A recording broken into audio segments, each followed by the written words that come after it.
Hi there. Today I'd like to talk a little bit about the boredom that sometimes arises when we are studying piano. And more specifically, it's not the boredom itself that I want to talk about, it's the guilt that can sometimes follow the boredom. So if you're anything like me, perhaps you've noticed this kind of cause and effect pattern in your own life where you'll be doing some element of practicing and you'll start to feel bored, and then you will feel guilty for feeling bored, and then you will do something to stifle the boredom so that you don't feel guilty about it anymore. In stifling the boredom, perhaps you'll shut it out of your mind and you'll just get back to practicing, or perhaps you'll use it to as a motivation to create new practicing habits for yourself. Like, okay, I need to get through 5 rounds of scales today, or I have to do 15 minutes of practice today.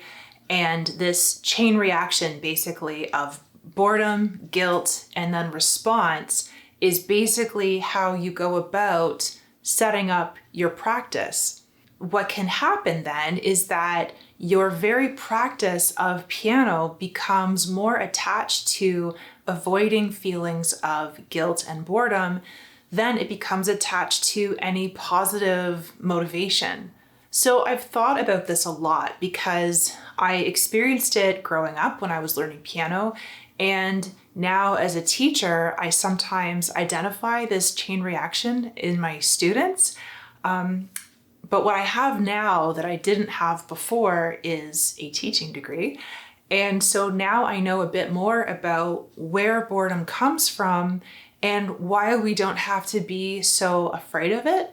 And so that's what I wanted to talk about today. I'd like to share a little bit about what I've learned about boredom, and in the hope that it helps you make peace with some of the boredom that you might be feeling in your own life, and hopefully prevent you from feeling these feelings of guilt that might push your piano practice in one direction rather than the other.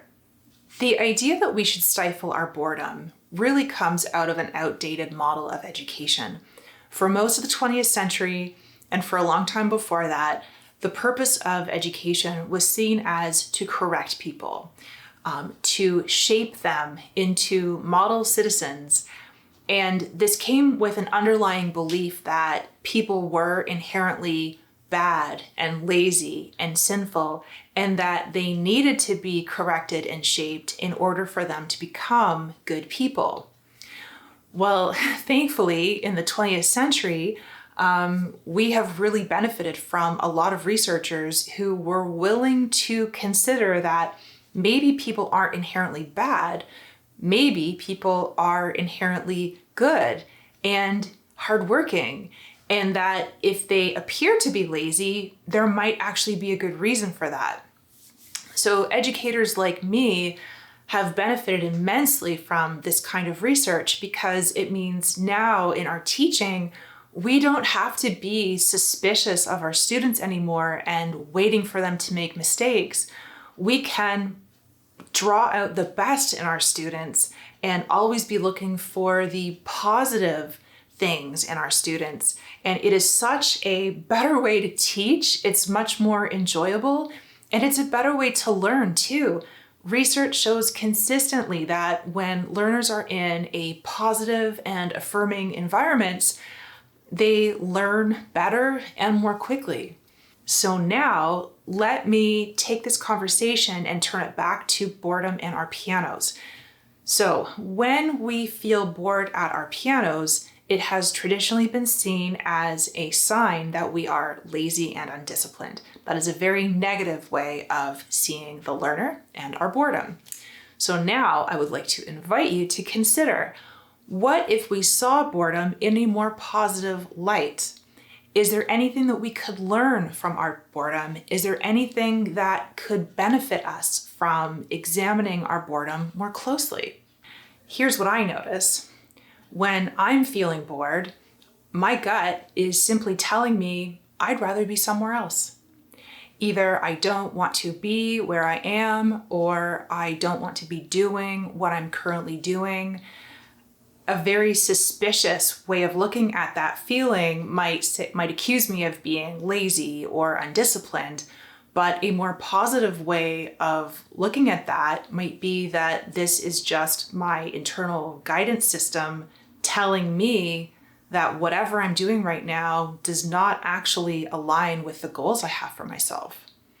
When I got into more of a habit of seeing the positive side of my boredom, I realized how much potential wisdom there is in my boredom. My boredom is not trying to get me out of work. My boredom is trying to get me into better work. And now, instead of feeling ashamed of any boredom that I might feel, I feel grateful for it because I now see it as an inner check. If I'm feeling really positive and motivated about the work that I'm doing, it means that I'm aligned with my truer goals. If I'm feeling bored with whatever is going on, it means that something in my environment needs to change. When we stifle our boredom and just try to get back to doing whatever it was that we were supposed to be doing at that time, we are basically training ourselves to be robots. But let's really think about what the purpose of us learning piano was in the first place. Did we sign up to learn piano so that we could become better robots? Or did we sign up to learn piano so that we could gain new identities as musicians? Well, I would say the latter. We want to try to develop identities as musicians. But I find that the more we try to train people to become robots, the harder it is for them to access their inner musicianship. So that's why I take this very seriously. So I hope all of this gives you some interesting food for thought, and I hope that it encourages you to reconsider your own relationship with your boredom.